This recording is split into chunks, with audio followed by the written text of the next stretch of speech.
Well, good evening, ladies and gentlemen, and welcome to the Triple B Black and Gold Dynasty, where we are going to talk about the lovely review of that shitstorm that we saw in Buffalo. That's right, the shitstorm that we saw in Buffalo. Getting smashed in Buffalo is what I should say, because that's what truly happened. Let's go with the score. The score was Pittsburgh 3, the Buffalo's Bills 38. And it could have been a whole lot more because they took their foot off the pedal. And I believe it probably could have been maybe 60 to maybe 10. Maybe Kenny could have scored a touchdown. Maybe if that would have happened, but I don't see that happening. But anyway, let's look at it. The Steelers are now 1-4, guys, and we are in last place in the AFC North. And I didn't see this one coming when we did the mega cast when I gave my picks.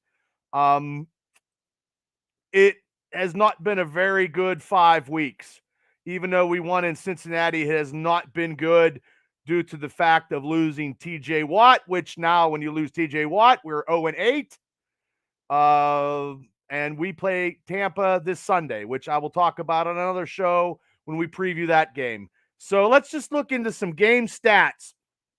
I got the Steelers with time of possession was 36 minutes. The Bills had 24. 24 minutes of scoring 38 points. It's amazing where we score 3. The first downs we had 23. The Bills had 21. I'm doing a little bit differently because I just don't need to rant about the negativity that's going to be foreseen in this episode. The total yards was 364 for the Steelers, 552 yards for Buffalo, and I believe they probably could have got 700. Hi, Cal. Thanks for tuning in to the Triple B Black and Gold Dynasty show. I appreciate your support, as always. Thank you so much. The passing yards, Steelers was 327.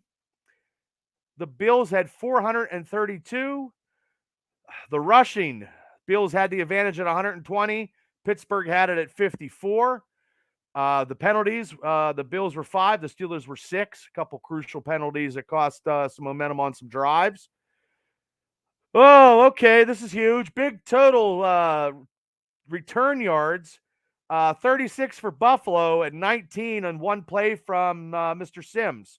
That was tremendous. Total plays. The Pittsburgh Steelers had 72 plays, where the Buffalo Bills had 52. And yards per play, the Steelers were 5.1. And get this, guys. The Buffalo Bills were averaging 10.2 yards a play. Turnovers were even Steven at 2. But let's just say the Buffalo Bills scored 31 points by half. And that first series when the Pittsburgh Steelers had them 3rd and 10 on the 2-yard line, and Josh Allen broke the defense, throwing a 98-yard touchdown, the longest touchdown against the Pittsburgh Steelers in Steeler history. That's right, longest touchdown against the Steelers in Steeler history. Hey, Benjamin, thanks for tuning in. This margin of defeat was the largest in Tomlin's era, in the Tomlin era. Imagine that. The standard is the standard, and this is a standard that we are going to see more and more of, I believe.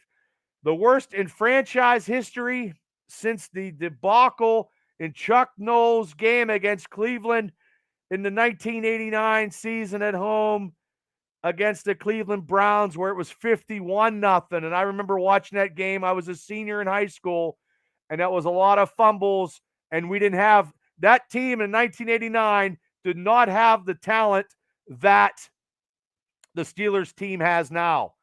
But the thing that the 1989 Steelers season team had was they had tenacity, and they fought their way through, and they went 9-7, and they went into the playoffs to go down to Houston Oilers and beat the Houston Oilers 20-17 on the leg of Gary Anderson on the back. And I always will say this till I die, the back of Merrill Hodge. God bless them.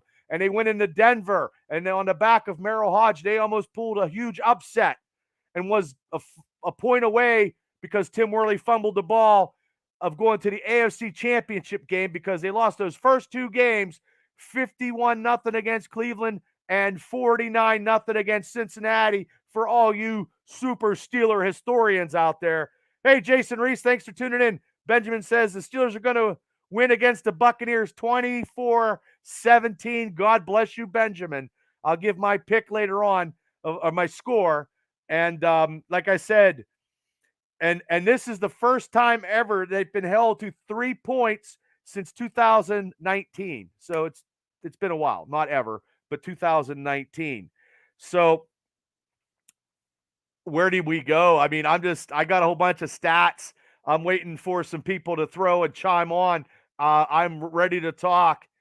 That's right, Steele. That team made the playoffs because that team had tenacity, and I think they executed better. And I believe that was Chuck Knowles, one of Chuck Knowles' greatest head coaching, where he brought them in from a 1 point away on a fumble in Denver to go to the AFC Championship game, and they didn't have a lot of good players.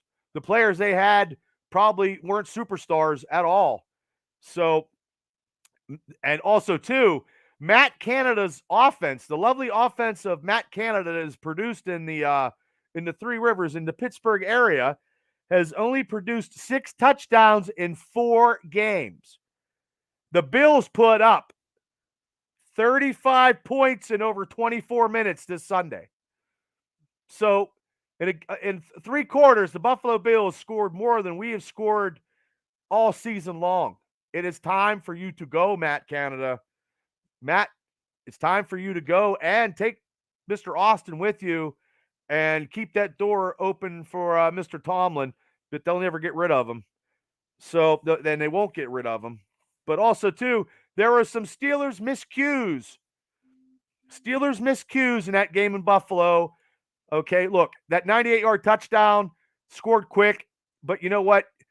Kenny Pickett went down and drove him down, and the red zone offense of the Steelers is non-existent. They had to settle for a field goal. So, hey, Steele, thanks for watching on the Facebook Live. You're everywhere tonight.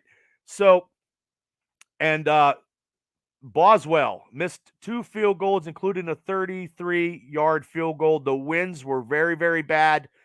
But honestly, I could sit here and bitch, but honestly, when you're down 21, probably 21 points, 21-6 it'll be real good, Tomlin. You probably should have went for it and keep going for it. You should never kick a field goal when you're down by that much because our offense is never going to get. Hey, Brian, we did nothing right, not one thing, Brian Yeager says. You're absolutely right. I believe the one thing that we got right in this game is starting Kenny Pickett. And I will get to that. And having Percy Harvin III is, I know the wind was bad. He had a 26-yard punt. Dante Johnson, the miscues of him not getting his feet in bounds with that $17 million contract that the Steelers should have never signed him to. They should have made him play. Like everybody that's getting signed by these contracts are getting hurt or not playing up to their potential because they already made their money. That's just my opinion. I love TJ Watt, but TJ Watt this year probably didn't need to get paid $100 million until after this year. They still would have paid him. So, and then also special teams, Davey Bazooka Joe Smith on a kickoff, he puts James Pierre in, and James Pierre, who doesn't do any returns because they set Gunner down because Gunner has been muffing punts and not playing up to his potential, which I thought he would be. Very, very good returner, and they would try to get him into the offense maybe as a slot, but that's never going to happen. He lost a fumble trying to field that kickoff kick. And I don't know why he was in there. So that's another miscue. Put a receiver in there. Eric Steele, TJ will never play a full season. I'm going to probably agree with you, Steele, and it's a shame. I don't know what, like I said, the Watt brothers, he just turned 28. So he just turned 28 as of today or yesterday. So being 28 years old and coming back halfway through 28, you know what I mean? Next year he'll be 29. So, I mean, it's starting to probably wear and tear in his body. So he's not a physical specimen. I mean, if he's a physical specimen, but he's not a physical specimen like fucking James Harrison is. James Harrison is still a physical specimen. But also miscues in the first half alone, 3 straight 3-and-outs and that missed field goal. See, that 3-and-outs took that mojo that Kenny was, driving down the field. It can't be all Kenny. Everybody has to gather around Kenny. And that was before the final possession of the half. And speaking of Kenny Pickett, the ball that he threw for the INT was underthrown. That is going to be rookie mistakes, and I understand he's going to be learning from his mistakes, and I hope he doesn't do that again. That Kenny Pickett was the only fucking bright spot of that fucking game in Buffalo that I can fucking figure out. So, and our Steeler defense giving up, giving all those points up. The defense was just the defense with TJ Watt out, Witherspoon and Edmonds not playing. Larry Obajobi went out, and Cam Sutton got injured in the second quarter, and I don't think they're healthy enough to play this week. I don't know yet until later on in the week.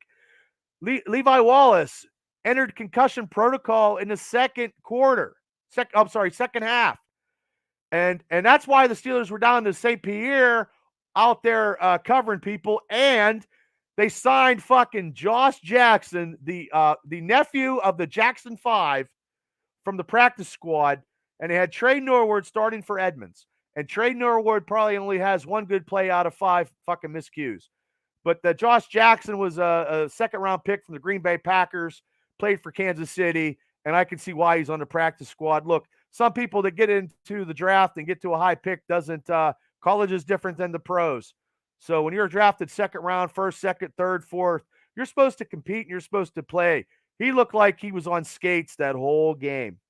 So let's get to some Steelers stats real quick. Our man, my man, everybody's man. The Steel says the defense is soft. I agree. It's so soft, it's like my stomach still. Brian Yeager, our offense has no fire. The defense couldn't find the ball. We are good at making excuses. Our D-backs all had to check into the hospital burn unit on Monday. That is true. And Terrell Austin can get fired as of today. I believe he sucks too, just like Matt Canada. And I don't know what Brian Flores is doing sitting up in the press box, but he's not making some added moves and making the defense strong like you figured he was going to be coming from Miami being a head coach. So Kenny Pickett, my man, and I know Steele's man because Steele's a big Pitt fan. Margaret, thanks for tuning into the Triple B Black and Gold Dynasty. Kenny Pickett was 34. He completed 34 out of 52 attempts, which I know he was going to pass because that's all we could do because I'm going to get to the rushing, which we don't have any. He threw for 327 yards. He had a quarterback rating of 80.2. He rushed for 10 yards. And he had, this is a record. He had 34 completions for a rookie record. Nobody's done that since the 1970 merger. He's the first person to ever do that as a rookie on his debut. That's something to go off of. And let me stick with Kenny Pickett here for a moment. Kenny Pickett has moxie, guys. He has moxie. He was trying to he was the only him and Pickens were the only fucking plugs on that offense that gave a shit. He gave a shit the whole way to this fucking end of this game. Let me get to this where I was getting at. When he got hit, he got hit by a former Pitt player, defensive end, Damar Hamlin, when he slid, and then James Daniels came to his aid to fucking put Hamlin on his ass. I wish he'd have put somebody on his ass on the Buffalo defensive line. Tough as nails. I believe in your saying Kenny Pickett is tough as nails. And I believe you're right, still. Look, I am not sweating the fucking quarterback position right now. I wasn't sweating. I'm sweating these skilled positions, and the offensive line is going to be growing, but growing from each game. But also too, Kenny took that hit in the knee, low shot by defensive end Shag Lawson, and then he got up and he fucking chucked him. And that was like in almost the end of the game, like I think 4 or 5 minutes to go into the game. And still, Kenny Pickett had that tenacity, had that fire. He said he plays, I quote, he plays until the last play of the game. So right there and then, when you're getting beat, 38 to 3, Kenny Pickett is still giving it 150%. Right there, no doubt about it, was the spark and the positive thing going that day in the heart of Buffalo, going up there, dealing with the Pittsburgh Mafia and dealing with a good Buffalo Bills team. We are not a good team at all, guys. We are not a good team. I didn't see this. I didn't see this as bad as it is, but it is very bad. Travis, hey, Bubba, that was a terrible place for Pickens to make his first start. I think the passing game will be better. No clue about the run game. They have none. Eric Steele said the receivers are supposed to be the strong point besides Pickens. The rest can't run routes or catch the ball, and I agree with you. Pickens is showing himself why he should be, and it looks like the number one receiver because Chase Claypool is non-existent in this offense, and they could trade him tomorrow. And Dante Johnson is in the Twitter war with Ryan Clark, and Ryan Clark is calling everybody out because he's in the media now, and he should. If they're playing like shit, he should tell them they play like shit. I can't run a route. I can't pass block. I can't do anything but run my fucking trap. When I see what I see, the Steelers team on a whole are ill-prepared and have poor execution on the field, and there's no emotion. I can't help that. I get more animated and more passionate about watching the Steeler game than the Steelers do playing on the field, some of them. But not all of them, and not Kenny Pickett right now. Kenny Pickett is just, look, I 300 and some yards based on all the passing. He gets fucking hit, and he comes up swinging. But let's go, like Travis Williams said, our non-existent running game. Benjamin Bennett says Pickens is better than Johnson, and right now he is. He needs to step his game up, and he said he would. He said people believe in him on his tweets, whatever. Dante, you don't have to tweet about it. Just play. Keep your feet in. Keep $17 million. You need to keep your feet in. You need to fucking catch the ball and keep your feet in bounds. In bounds, not out of bounds. $17 million, should have never paid him. Should have made him play for his money. That must be the new ideological ways of the Steelers now. Let's just pay these guys their money and hopefully they come through. But realistically, they're not coming through. They should have to work for their pay because A, they're still under contract, and I can't just go on strike in my job because they're not paying me what I'm worth. It doesn't work that way. It works that way at the Steelers land and in the NFL, but it doesn't work in real life. But let's go to, like I said, some statistics on rushing.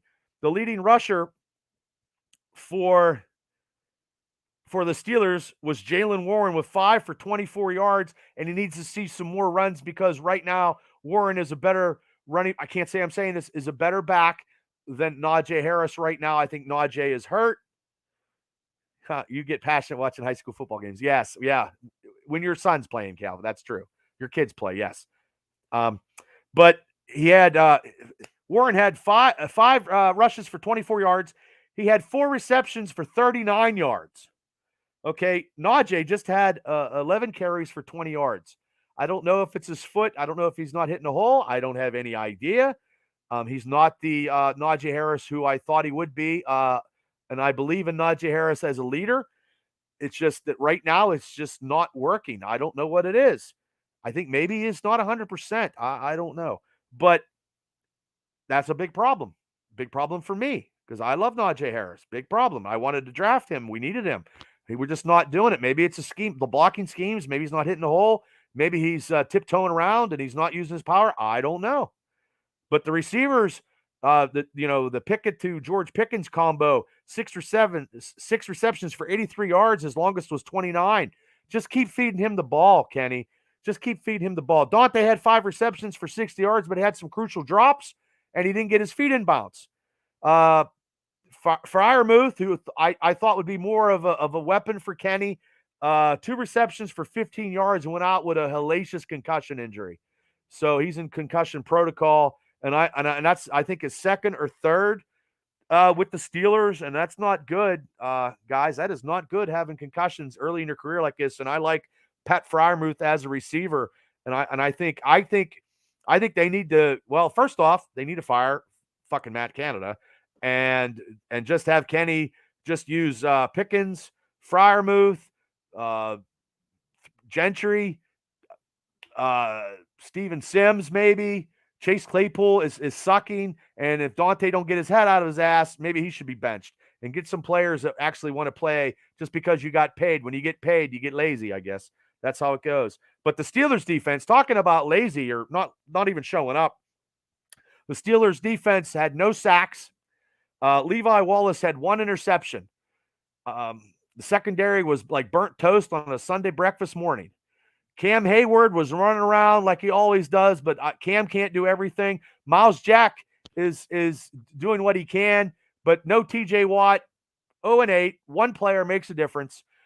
Fitzpatrick wasn't strong enough to take the ball off of the receiver's hands, when he got that touchdown, and I thought that he was going to take it out of his hands, but he did not, and that truly, truly sucks. Because Gabe Davis had one hellacious game. So, Steele says, we are stuck with Canada until the season's over. Austin needs to go also. I agree with you. You know what is really irky is the fact that the Carolina Panthers fired their head coach today and their defensive coordinator in less than a day. Got them both taken care of. The Carolina Panthers might have a better record than the Steelers this year of firing everybody, and that could happen. That could honestly happen because I mean, when I take my picks, look, I'm a Yinzer. I'm always going to take Pittsburgh. I'm not going to take anybody else. I'm not, even though I know what realism is. The realism is that we do suck, but there's also a chance by God Almighty, that someday it's any given Sunday. But let me get to some stats to the Buffalo Bills real quick. Josh Allen, Super Josh, well, he attempted 31 and he completed 20. 424 yards, 4 touchdowns, 1 interception, rushed for 42 yards, threw a 98-yard touchdown, the longest touchdown against the Steelers in Steeler history. Josh Allen is great against the Steelers, except for last year. This Buffalo Bills team is for real. The rushing, Devin Singletary, 6 rushes for 42 yards. Their rookie, James Cook, 4 rushes, 31 yards, and had that 24-yard break in that touchdown run where nobody fucking touched him. And this receiver, Gabe Davis, had 3 receptions, 171 yards, averaging 57 yards a catch, 2 touchdowns. And he's the one that caught the 98-yard touchdown. And then he also caught that touchdown and powered his way through Minka Fitzpatrick. So Steele says they might get 5 wins, probably beat Miami without Tua. But Bridgewater should be back by then. So I don't know about that one anymore either. My picks just went out the fucking window for everything on my Dreamcast we did with the Steelers Realm podcast. So I picked them 12-5. And I wasn't even smoking dope or drinking beer. Not that, I'm a big partier anymore, but I got to be higher than the kite to pick that 12-5. I picked it based on the skill positions that we have because I figured it'd be something, but Matt Canada sucks. So, and then, like I said, Stephon Diggs had 8 receptions, 102 yards, and 1 touchdown. Kalia Shaker, 3 receptions, 75 yards, and a touchdown, and had 1 kickoff for 34 yards. And the great Bills defense had 3 sacks, one interception in double coverage that Kenny Pickett threw. But they shut down a run because we don't have a run. So Kenny did what he could do, passing for what he could get, and what he could give him was the short passes. But when he threw some of his receivers let him down, Dante and Claypool. So honestly, and I pick a Steelers triple B player of the game, and there wasn't a lot of shining moments. There wasn't a lot of shining moments because, I mean, the Steelers showed up, but they didn't really show up out there after that big 98-yard touchdown. I believe you got to score. You got to score touchdowns. You can't go for field goals. Tomlin going for the field goals to get you, 6 to 9 points when you're already down 21-28. It's ridiculous. Go for it. Who cares? 5 wide. Do something crazy there, Matt Canada, because I know you're not going to leave, and we're going to deal with Matt Canada all year, and I'll be bitching about him and Austin the rest of the year. And I knew it was bad with Keith Butler, but without TJ Watt, it's just god awful. And nobody steps up. Nobody has, hey, Scott, hey, Jeff, thanks for tuning in. Nobody has the tenacity and the rally points around. Cam Hayward today, I don't know if you guys saw this, and I'll get back to my Triple B player of the game. Cam Hayward, somebody tweeted about how, I guess, Mike Tomlin is pathetic or whatever, which sometimes is true. It is. Time management, the way he's a player's coach, not an X and O coach, which I rather have an X and O coach because you're not going out drinking beer with these guys. You want to win championships. Benjamin, the Steelers are going to go 10-7. Well, I hope so, Ben. I hope so. I love your optimistic and your positive mental attitude. Love it. I have it too. Because I'll give my pick when we play Tampa, when I review the Tampa Bay game, when the GOAT comes to town without his old lady, without his wife. She's divorcing him and hooking up with Antonio Brown. But I'm getting back to this Twitter thing that Cam took off for somebody else. He retweeted this Twitter about how the guy said, Cam Hayward was running down the field and Tomlin is pathetic. And he retweeted it, and he stated he retweeted it with his butt. There's no way in hell, Cam. I love you as a Steeler player. I think you're a great Steeler player that maybe could go into the Hall of Fame later on in your career. I think you had a great career here. It's a shame that we haven't gone any higher in the playoffs and Super Bowl wise while you were playing. But let's call. Hey Shane, thanks for tuning in. Let's call a spade a spade. You retweeted it with your fingers, dude, not with your ass. There is no way your ass can directory with the geometry, because I never took geometry from Mr. Kavanik at Marion Center, that you could have an obtuse angle that your ass could touch, that you could actually get on Twitter and retweet. You did it with your fingers. It's okay if you called your coach out. Everybody's calling the Steelers out now because right now, you're right. He is maybe a Hall of Famer, Shane, because right now the Steelers are the laughingstock of the NFL. I think the Detroit Lions have more fucking tenacity, and that coach, Dan Campbell, has got more ferociousness in his players than the Pittsburgh Steelers do now. And the Pittsburgh Steelers have more skilled players, but there's no skill anymore except for Pickens and Pickett. The P&P connection. Until Najee shows up, until we get a running game, until TJ shows back up. Hey, Craig from Patton, thanks for tuning in. Like, I really don't know. It's disheartening, but I'm not going to stress over it. I'm going to give you guys the facts. Do I believe we're a better team than we are? Yeah. Do I believe we should execute better? Yes, because we have poor execution. Poor coaching is making players ill-prepared. And I believe going into Buffalo, we all knew it was a David and Goliath.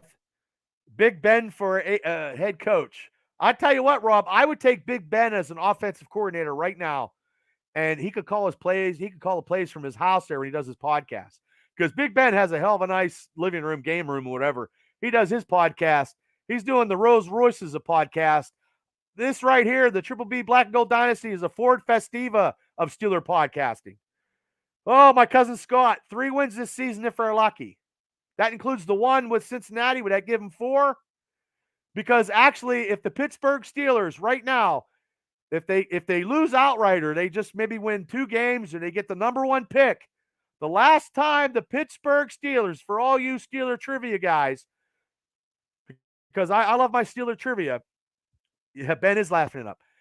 The last time the Pittsburgh Steelers drafted one in the draft, they drafted a man who got him 4 Super Bowl rings.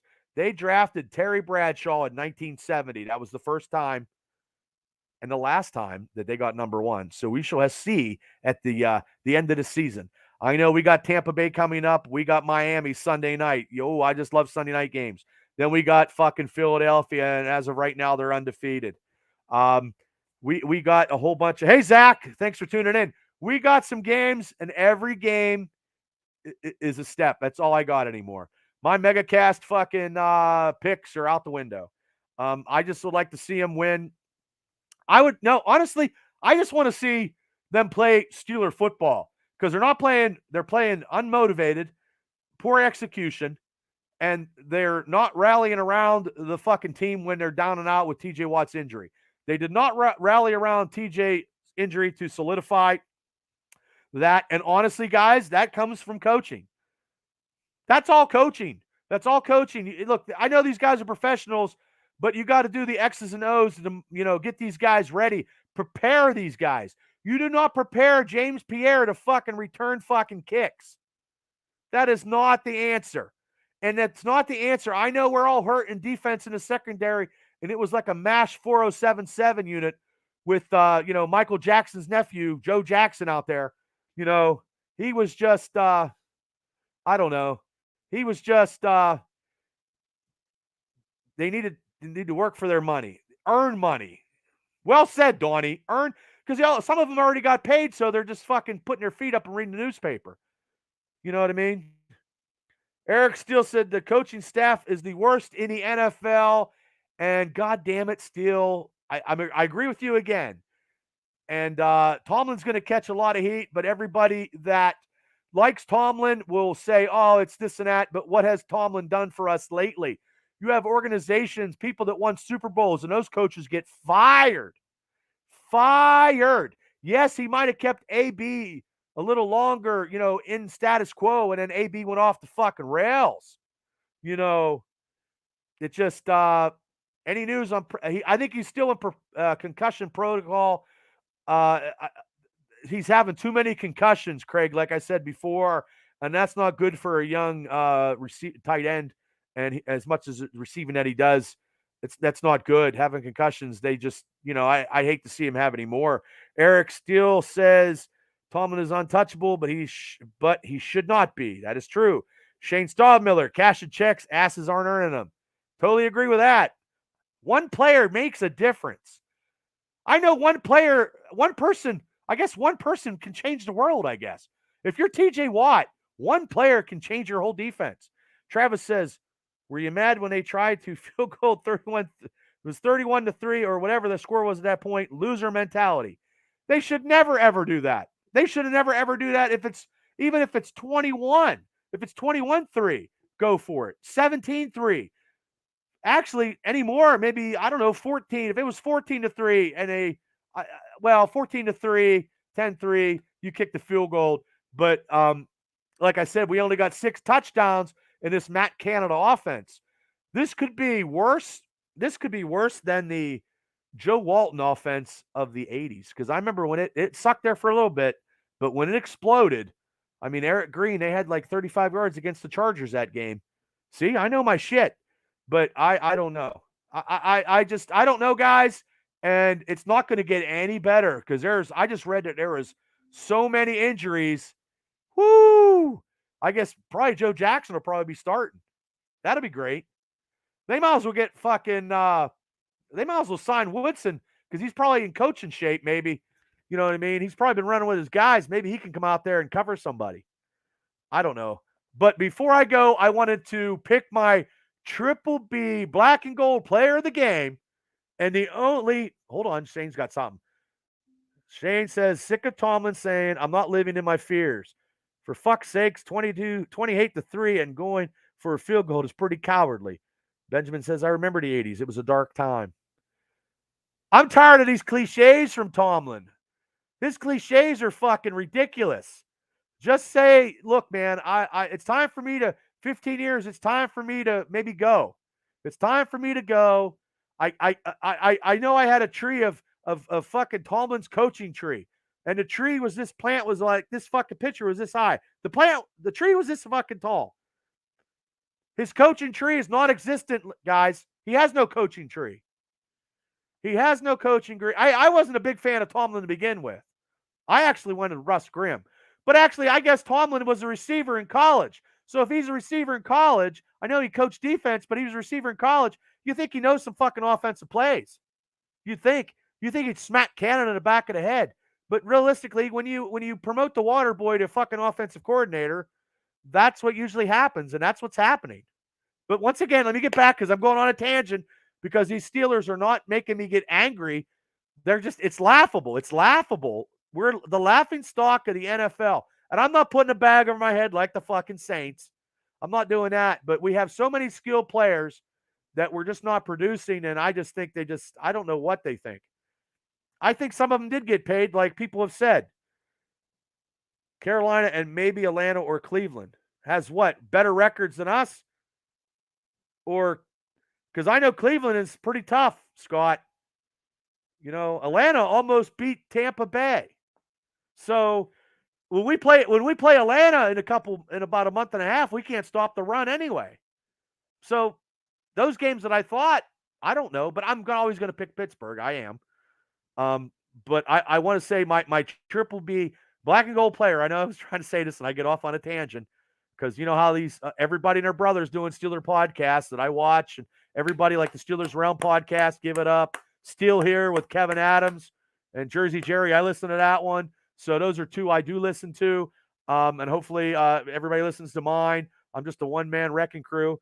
And I just, hey, I love my Steelers like everybody else. It's just disheartening and very disappointing with the skilled players that we have that we can't produce. And it feels like something is, I can't believe it's just Kenny. Without TJ Watt, everybody goes to shit. And everybody's not rallying around Kenny Pickett and making Kenny look better than what he looks, because he played probably, he had played very, very good. He was the shining star of that game. And he had moxie, like I said. He's fucking got some moxie. And hey, Chris, thanks for tuning in. He's got some grit. He wants to win. Chucking that defensive lineman off him in the fourth quarter, trying to take out his knee. And he did. He's like, fuck you, battle up. But my triple B player of the game is none other than Kenny Pickett. His debut, he got some stats, but he didn't get the win. He didn't get a touchdown. I wanted to see Kenny at least get a touchdown. I wanted Kenny to throw a touchdown, but when your receivers aren't catching the ball and fucking syrup Mapletron there, fucking Chase Claypool can fucking go somewhere. I don't know. Zach says, if we had the first pick, who would we draft? Well, I don't know. Like I said, Kenny Pickett is my triple B player of the game. But let me answer Zach's question. I would say, and I was talking to my sister today about this. I would like I would build it again based on defense. I know we can get some linemen in the second and third rounds. We don't need we can get receivers. We don't need running backs. Cam did play too. Steele says the best pass rusher available. I would like the best nose tackle. I really wanted Jordan Davis. I really did, but I'll take Kenny. You know what I mean? I can't get the best of both worlds. But trade for a Russ defense. Well, speaking of trading for, real quick, that Malik Reed, where in the fuck has he been? We traded Denver. We traded some, a pick to Denver to bring in this guy who's going to be second string outside linebacker for TJ Watt. And TJ went out with that torn bicep, that bicep injury, and he is non-existent. He's like the fucking Loch Ness Monster. I could probably see fucking Sasquatch, and it ain't one of my friends. I could see Sasquatch before I could fucking see Reed get a sack or see him on the field. I don't know. I think they just traded for him. I think they had high expectations. He's non-existent right now, and I don't know if he'll ever be existent in the Steelers. I mean, they'll keep him around, but I just don't know. But I got nothing. I got nothing, guys. I'm going to go with a nose tackle. If we do get a high draft pick in the first one or two, whoever's the best offensive tackle, or I'll tell you what, here we go. I will take the best center. I'll take a center or a nose tackle. Donnie, thanks for tuning in. That's what I'll take. If we have a high pick, because last time we had a high pick at 10, we took Ben Roethlisberger. So, and I think we'll have a little higher if we keep shit in the bed like we're doing. But I would like to have a nose tackle because we have to start with our run defense because we can't stop anybody. 3rd and 10, he throws a 98-yard touchdown. Our secondary is discombobulated. We got no pressure on. Hey, JC Day, what's up from the Extra Point podcast? We got no too high for a center, only a tackle. Okay. Well, I just go with a nose tackle or maybe an outside linebacker, a great outside linebacker. We are the worst on third downs. Yes, we are, JC. We are terrible. And we have been. I could go for an offensive tackle still. We have been we've been on the field too long. We have no tenacity, and Blitzburg has just been destroyed. Godzilla fucking is breathing fire on Blitzburg and destroyed it. There is no Blitzburg. We are not going to be leading the sacks this year after 5 years. We just have we don't have anything. We're just playing through the motions, guys. And I hate to say it until we get some fire. I don't know. Maybe all this Twitter stuff that comes out, all this locker room drama, all this negativity. Maybe they take it and get a spoonful of positivity, and Tomlin fucking rights this ship, because this ship is bad. JC Day, Bush is pathetic. The perfect blitz, not sauced by Allen. Shaking my head. Yeah, I don't know. The Buffalo Bills were better than us. This reminds me of the days of Buffalo beating us back in the day, beating the Steelers all the time. And it took a Monday night game where the Pittsburgh Steelers actually outshined them and started beating up on the Buffalo Bills for many, many, many, many years. So now the tide has turned. Buffalo is a top team in the AFC, is a Super Bowl contender. They're playing Kansas City next week. That's going to be a good game. That's going to be right after the Steelers-Tampa game. But like I said, the Triple B player of the game is our man, our could be our savior, could be the rookie of the year, maybe co-rookie with him and Pickens. It hasn't ever happened in a while, but it could happen. So we shall see. I appreciate everybody for tuning in to the Triple B Black and Gold Dynasty podcast show, which is part of the Triple B experience. If you haven't subscribed to my YouTube channel with Cable and myself, we do other stuff too, where we talk pop culture and we do interviews. If I can get some famous guests in, I actually, we did get our asses beat. I actually tried to get Merrill Hodge on the show.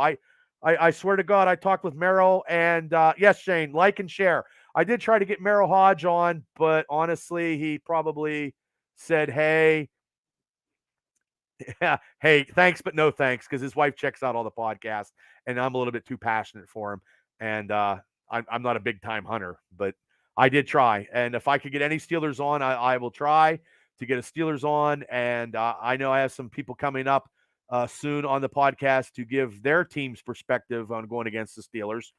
That'll be good. That's something to always, shine about. JC Claypool was a big, nothing. Runs a 4.3, but can't catch a ball.